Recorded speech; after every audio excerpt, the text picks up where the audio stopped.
La revolución de Cuba tiene el hecho novedoso y aparentemente insólito de que sus dos héroes fundamentales son no solo uno de Cuba, sino uno de la Argentina.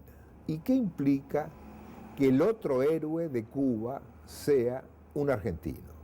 Implica que va al otro extremo de la América Latina. El protagonismo del extremo sur en el extremo norte, que hizo que el extremo norte y el extremo sur se conjugaran en uno solo. La presencia del Che genera la repercusión universal de la revolución cubana en América Latina.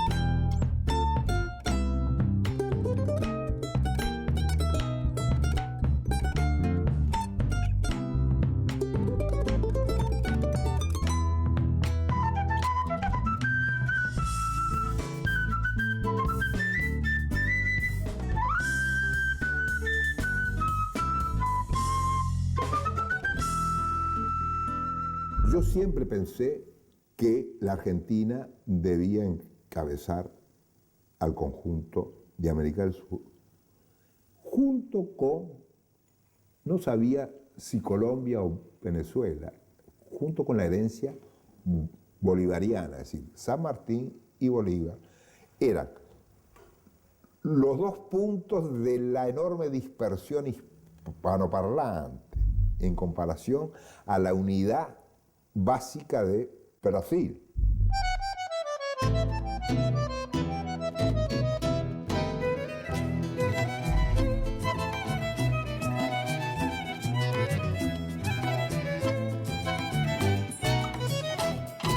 Esta pequeña reflexión podemos llamarle Metol, pasado, presente y futuro, ¿no?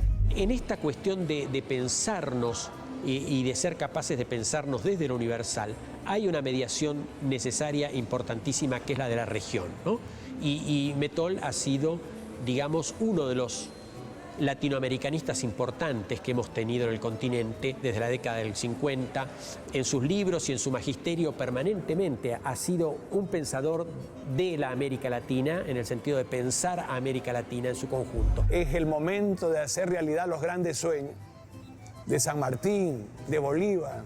Las condiciones de la unidad latinoamericana, que estaban maduras pero no dispuestas a caer del árbol hace 40 años, hoy es un proceso vital que están viviendo los pueblos latinoamericanos.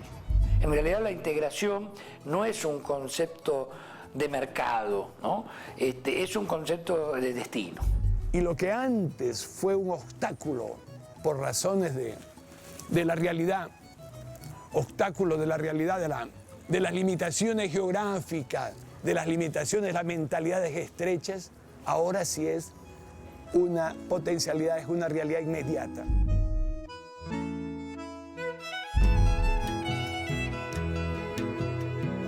Nadie ignora hoy que Sudamérica atraviesa por un momento singular y paradigmático respecto de su autodeterminación política.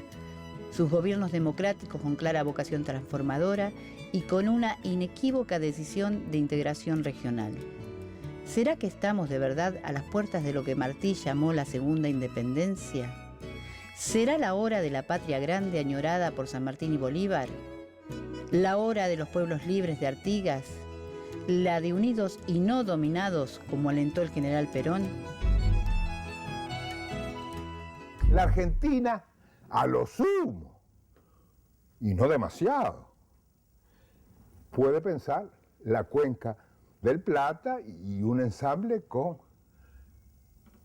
Santiago de Chile, como cosa normal. Brasil no, piensa toda América del Sur, desde la Guyana, Venezuela, Colombia, Perú, Bolivia, Argentina. Un brasilero está condenado a mirar a América Latina como conjunto. No hay un argentino que la mire naturalmente como conjunto.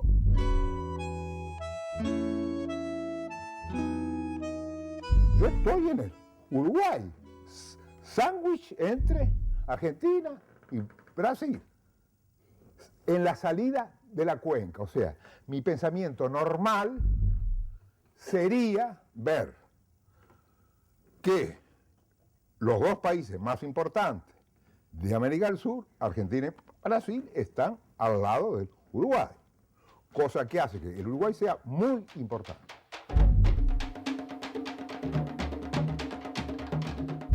Somos 9 que sumamos la extensión, la población y la renta de todos esos países, el producto bruto de todos los 9 países, y igualamos a Brasil.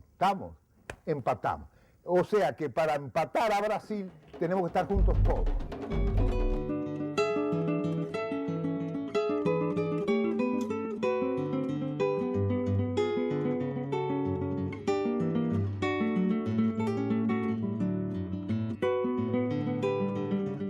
Y se llega al Mercosur en un instante muy singular, que es la caída de la URSS y, digamos, una explosión hegemónica del neoliberalismo en el mundo que fue arrasador. Y entonces el Mercosur nace en ese momento de derrumbe de la bipolaridad entre los dos grandes estados continentales que presidían la historia mundial por primera vez. A tal punto que cuando a la secretaria de Estado de Bill Clinton le preguntan cómo es que se formó el Mercosur, ella responde, fue una distracción. ¿Estamos?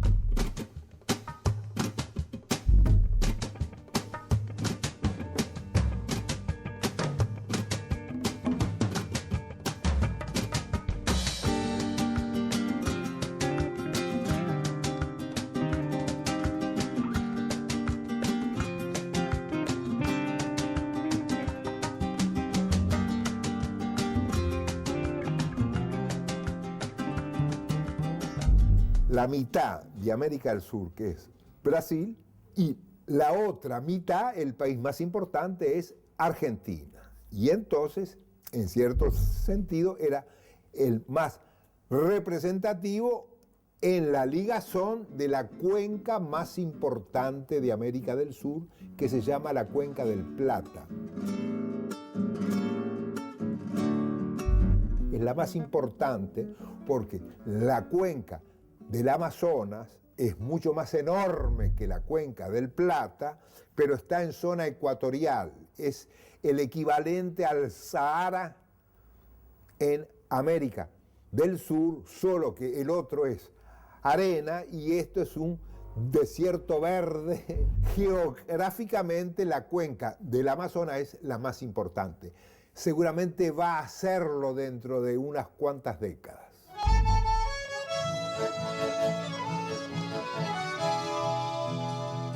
El lugar de comunicación máxima que hay entre el mundo portugués y el mundo español es la Cuenca del Plata. Y eso hay que multiplicarlo por 100.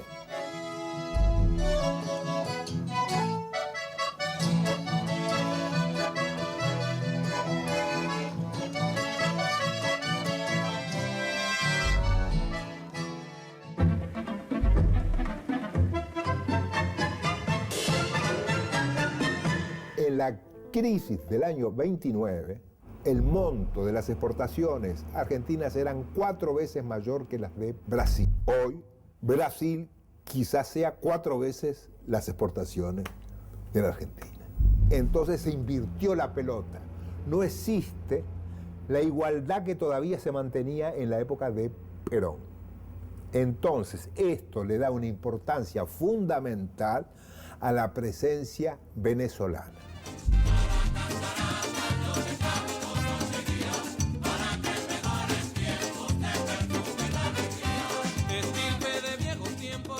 Chávez ha hecho un nuevo camino histórico, originalísimo en la historia de Venezuela. Hace una complementación para equilibrar el poder de Brasil porque las proporciones del poder real siempre son una exigencia de entenderlo bien en la realidad. No hay alianzas de gigantes con enanos. Hay alianzas de tipos más o menos equiparables, pero no de un chiquitito con un grande. Eso es un macaneo libre. Entonces, me parece muy importante para la Argentina, para Venezuela y para Brasil, si quiere la unión de todos los hispanoparlantes, porque si no, no va a ser la unión real y natural, sino que va a ser una sustitución imperialista. Y entonces va a haber anarquía entre nuestros países y mal resultado para ellos, y van a ganar como siempre los de afuera. Entonces, eso me parece que hay que evitarlo de todas formas.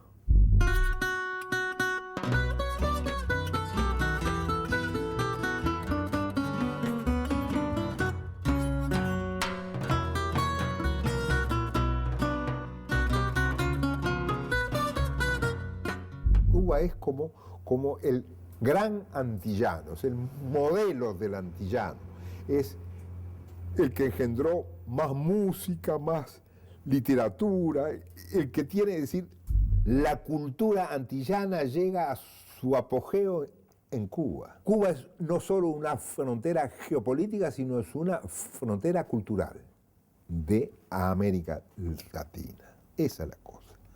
Entonces, el derrumbe de Cuba implica que la frontera vaya a Venezuela, porque deglutida Cuba se deglute, todo se hace Miami Beach. Todo.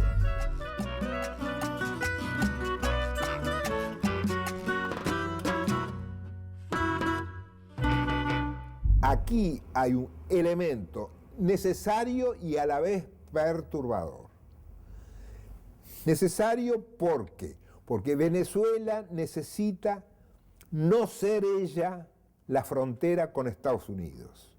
Y para no serlo, necesita a Cuba. Y para no serlo, necesita los países centroamericanos, que también forman parte de la frontera con América del Sur. No México, que es excéntrico, no está estrictamente en la frontera con América del Sur. Es Centroamérica y el Caribe, pero no México. Geopolíticamente, eso agrava las tensiones de Venezuela con los Estados Unidos y, en consecuencia, al entrar al Mercosur, se las transmite necesariamente al Mercosur. Que ahora mismo el Departamento de Estado de los Estados Unidos acaba de anunciar la expulsión del embajador de Bolivia de su territorio. Y para que Bolivia sepa que no está sola, a partir ¿qué hora es? Son las 7:15. Tiene 72 horas a partir de este momento el embajador yanqui en Caracas para salir de Venezuela. Entonces, el Mercosur, digamos, no está acostumbrado a la situación de frontera con el rey. No tiene frontera con el rey. Pero si se le acerca el rey y le entra Venezuela, ahí sí tendremos fronteras con el rey. Entonces el Mercosur, cuando se irrita con Chávez, no se da cuenta que Chávez se está defendiendo en la frontera, haciendo los ruidos de la frontera. Obviamente que él es infinitamente más débil que el yanqui, etcétera, etcétera, etcétera. Pero está el mundo entero. Es un espectáculo. Es un ruido muy grande. No. Es decir, él opera para que si lo intervienen, la intervención sea lo más costosa posible. Que sea el mayor escándalo posible. No tiene otra defensa que esa. Y si no entendemos eso, no entendemos a Chávez. Si viniera alguna agresión contra Venezuela, pues no habrá petróleo para el pueblo ni para el gobierno de los Estados Unidos. Porque nadie más interesado en hegemonizar el petróleo venezolano que Estados Unidos hoy. Lo necesita sin que le cobren nada.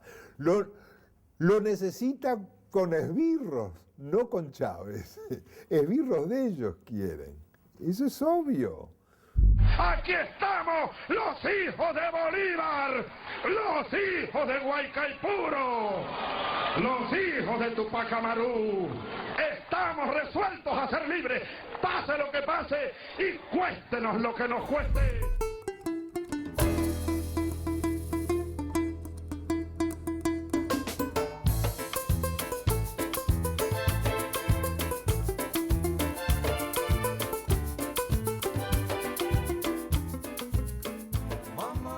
El Mercosur es el germen del UNASUR. El UNASUR nace de la colaboración de la Argentina con Brasil. O sea que en cierto sentido adquiere forma por primera vez la propuesta del Pocho del año 53 hacia el Estado continental. Esta década inicial del siglo XXI abre una nueva etapa en la historia de toda América Latina y es esencialmente el que se ha estructurado como un hecho único, UNASUR. Apareció la Comunidad Sudamericana de Naciones. Esto es un giro enorme en la historia de América Latina. Nuestro continente en general y nuestro país en particular es prueba trágica del fracaso de la teoría del derrame. Nos hacemos cargo como país de haber adoptado esas políticas, pero reclamamos que aquellos organismos internacionales que al imponerlas contribuyeron, alentaron y favorecieron el crecimiento de esa deuda, también asuman su cuota de responsabilidad. Recuerdo cuando Néstor, en un gesto que aplaudimos mucho, porque nos representó la dignidad de nuestros pueblos. A Bush, ahí en su cara, le dijo, no nos vengan aquí a patotear.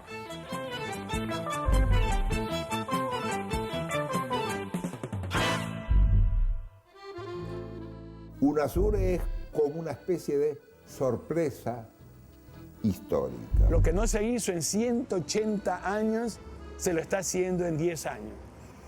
Y cuestiones extraordinarias que no se hicieron en 10 años, se lo hizo en un solo año. El surgimiento de UNASUR, que a mi juicio es el hecho más importante de la historia de Sudamérica desde la independencia, es un hecho realmente estratégico. Por primera vez está existiendo política sudamericana.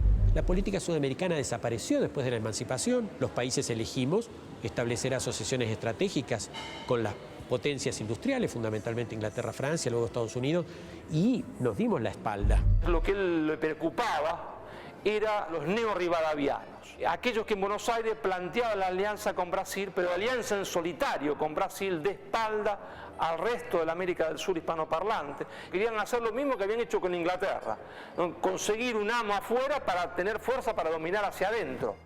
Quien conoce la historia de la balcanización y la comprenda va a poder darnos los anticuerpos para fortalecer el proceso contrario, que es el proceso de la integración que hoy está en curso.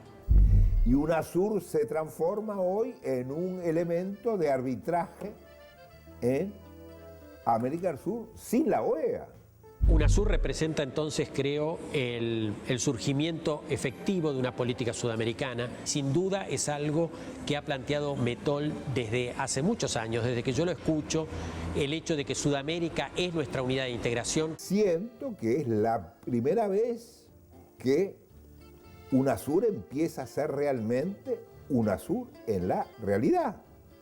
América es de los latinoamericanos, América será para los pueblos de Sudamérica. Ha terminado esas doctrinas de imposiciones, de sometimientos. De hecho, abre el camino para que todos los asuntos sudamericanos se traten solo en UNASUR. Un inmenso abrazo fraternal, solidario también a esos pueblos de nuestra América que nos exigen cada día trabajar con mayor urgencia, con mayor profundidad en crear esta patria grande en la que soñaron nuestros libertadores. Que era importante la unidad de Sudamérica y por fin se da esta unidad. Después de 200 años nos damos cuenta que era importante unirnos. Compatriotas de la patria grande, hemos decidido priorizar América del Sur para que ésta pueda intentar darse una representación continental. Le pueda decir al mundo, aquí estamos, somos.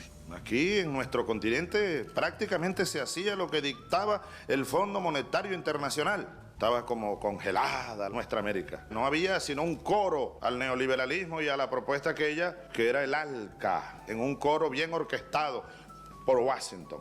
Yo creo que América del Sur nació unida y por muchas cosas de la historia o nos hemos dividido, nos fueron dividiendo. Y creo que el nombramiento del secretario general de UNASUR es saldar en parte esa deuda histórica de seguir construyendo el sur del continente en la unidad y la solidaridad. Damos entonces como aprobada por consenso la elección del señor Néstor Kirchner, expresidente de la República Argentina, como primer secretario general de la Unión de Naciones del Sur.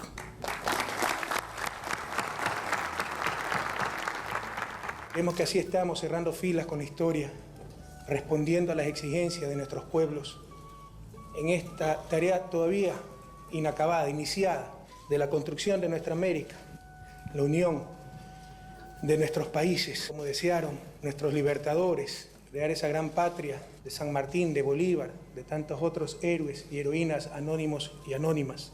Juro ejercer con lealtad el cargo de secretario general de la Unión de Naciones Sudamericanas, para el que he sido designado, velando por el cumplimiento de los objetivos del Tratado Constitutivo de la organización y asegurar el proceso de integración sudamericana.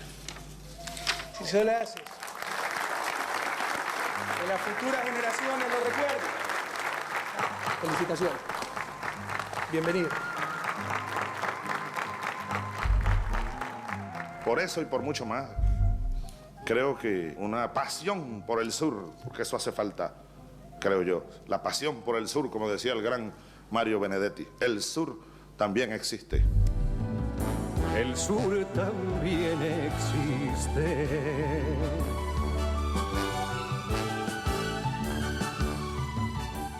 Metol es clave en la conformación de mi conciencia latinoamericana, y en mí la conciencia latinoamericana no es ni más ni menos que mi conciencia de pertenencia a la patria grande. No para ser un latinoamericanista de corazón, que uno lo es, sino para ser además un latinoamericanista conceptual, para poder explicarle a las nuevas generaciones qué significa la patria grande. Entonces, así haremos una alianza de hermanos, si no haremos de hermanastros, y nada más. Alberto Metol Ferré, un pensador uruguayo que cuestionó la colonización inglesa, amigo de Jauretche y Abelardo Ramos, discípulo de Herrera, admirador de Perón, asesor de Pepe Mujica, nos llevó en esta serie de entrevistas por su mirada singular de este presente y su vinculación con los orígenes de nuestros pueblos y naciones.